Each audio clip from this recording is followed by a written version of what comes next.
Hello lovelies, welcome back to Alakeoge YouTube channel. In today's tutorial, I'll be learning how to make this simple two-step ruffle dress with turn-up sleeve. So if you're interested in learning how to make this, please continue to watch this video. If you're new here, please kindly subscribe, and to all my subscribers, thank you very much. I really appreciate your support. Now let's move to the cutting table.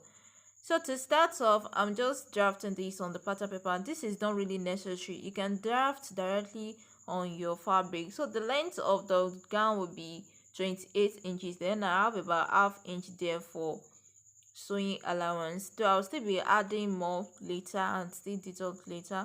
So now I'm just going to mark my shoulder to my bust point, shoulder to waist, and the shoulder to the hip. My shoulder to bust point is 11, which is the first line that I marked, and the second one is 16, which is my shoulder to waist, and the third one, which I'm rolling right now, is my shoulder to the hip, which is 24 inches. So I'm just going to write BPWL, which is the waistline and also the hip line.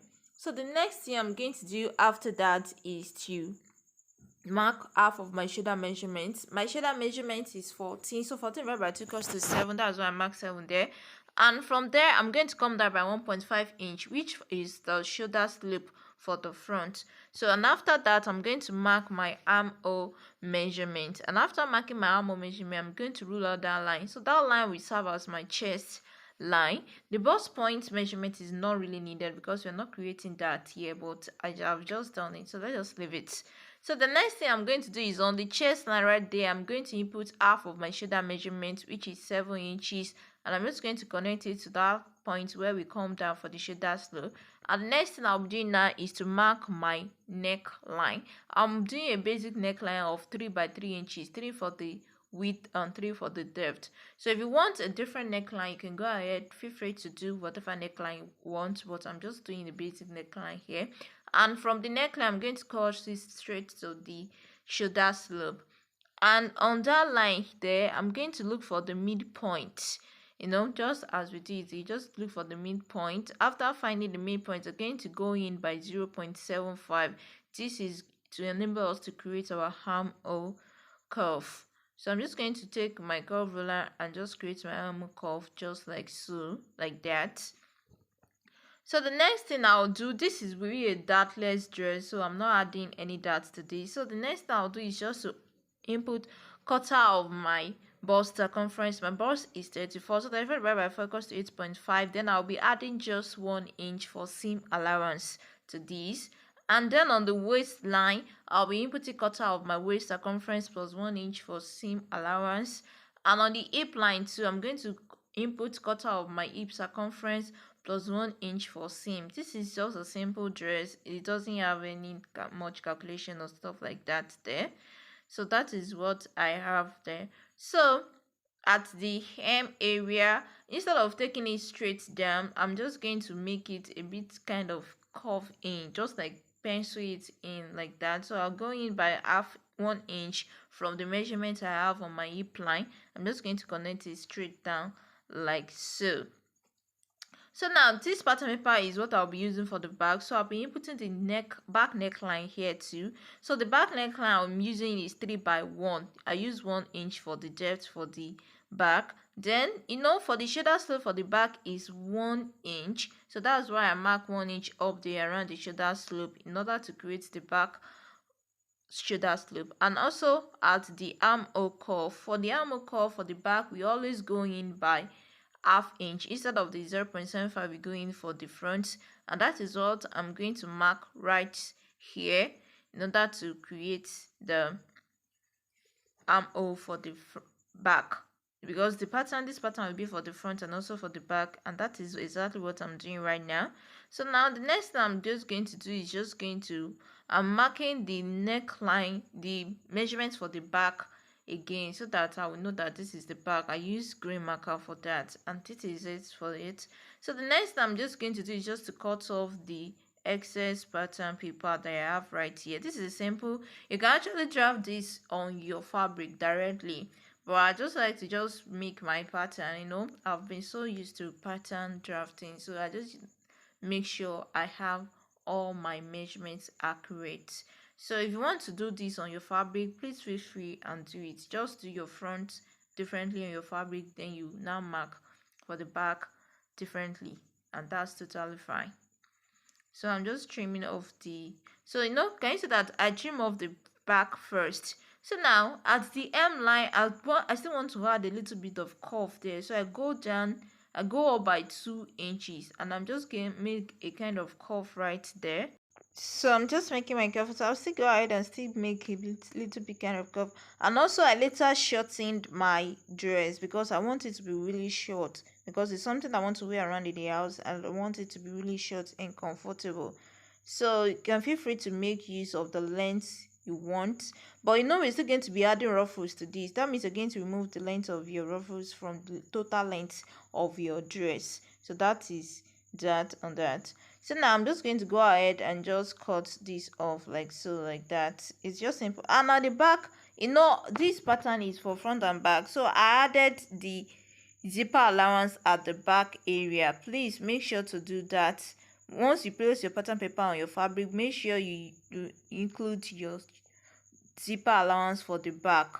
Don't just cut it straight, unlike the front that we're just going to go ahead and cut it straight for. But the back, make sure to include your zipper allowance. So I'm just trimming off the back armhole area and also the shoulder slope on the pattern paper, and also the neckline too, in order for me to be able to cut my front pattern. So this is how it looks like. This is very simple to make. So I'm just pinning it down. So for your back, I'm saying it again, don't forget to add your zipper allowance. It is very important. Once you place your pattern on your fabric, at the center just add 1 inch for zipper allowance, and it's just that simple. So I'm just cutting off the fabric for the front like that. So now to sew this is my back pieces here that are placed on the table. So I'm just going to place the front pattern on it. So the right side should be facing the right side, so I'm just going to place them on top of each other in order to take it to the sewing machine and sew it at the shoulder area and also by the side. So I'll be using the 1 inch seam allowance that I left at the side. And also when I was cutting the fabric, I added ½ inch to the neckline and also to the shoulder area in order for me to be able to join it together. So I'm going to go do that and show us. So here is I've joined it together at the shoulder area and also by the side too. So I've trimmed off some parts of my dress. So now at the hem there, you're going to measure what you have there. So for me, I'm measuring what I have there on my hem line, because for the ruffles you need to calculate the amount of ruffles you're going to need.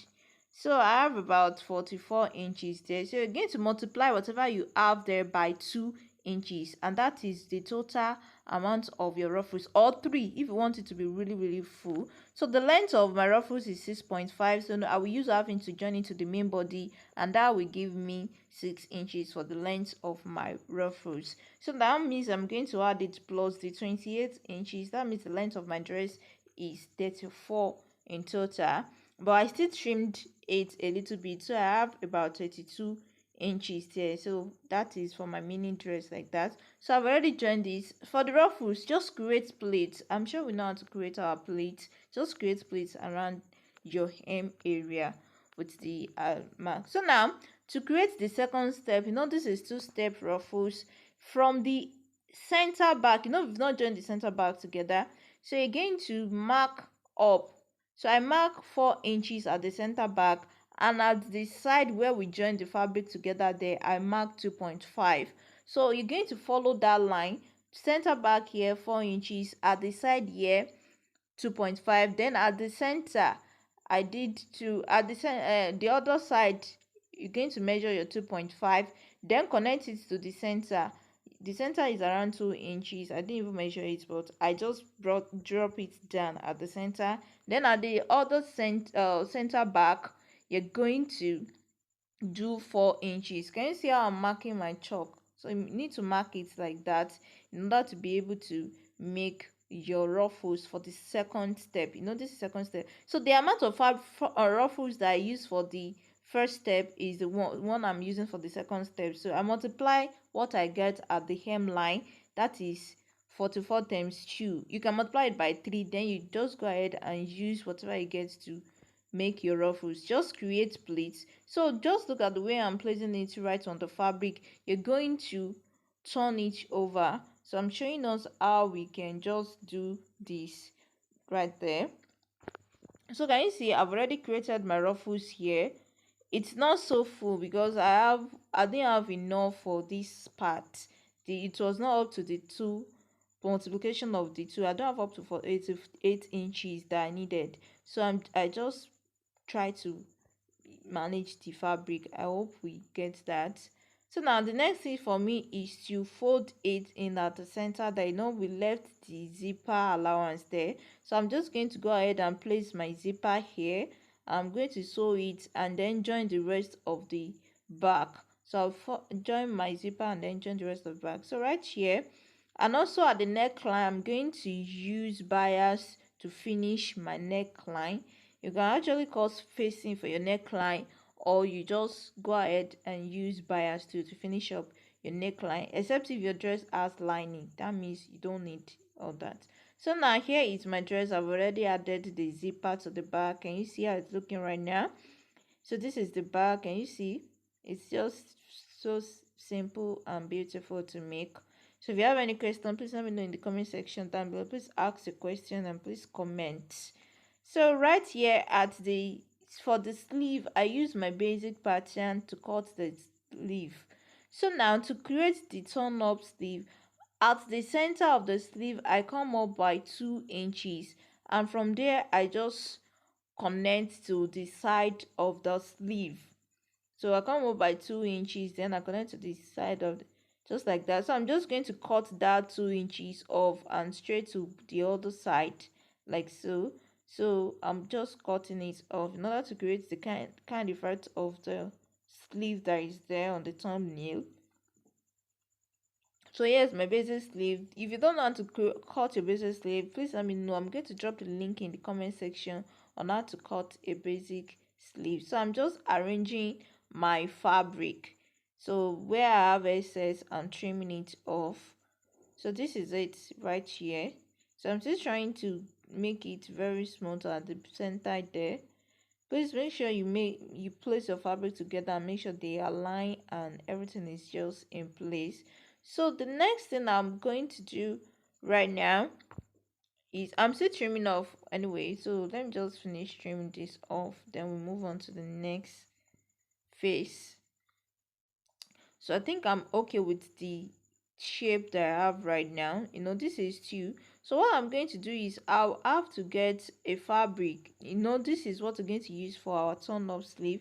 So this is about 2 inches. So I'm going to join this. I've joined this together. I just folded it and I just run a stitch straight on this. I cut the 4 inches, then I folded it together and just get that. So you're going to place this, just look at the way I placed it. You're going to place it under, not over your sleeve.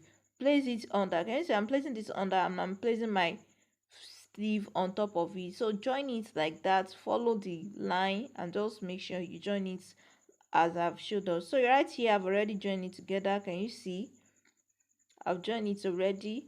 So after joining it, then I go ahead to iron it. I turn it to the other side, to the right side of the fabric, then iron it. Make sure you iron it first. This really needs ironing in order for it to stay in place. Can you see how it looks right there? After joining, then I just use iron to join it up, to fold it up rather. So after that, at the midpoint there, you can go ahead and run a stitch to keep that turn up in place.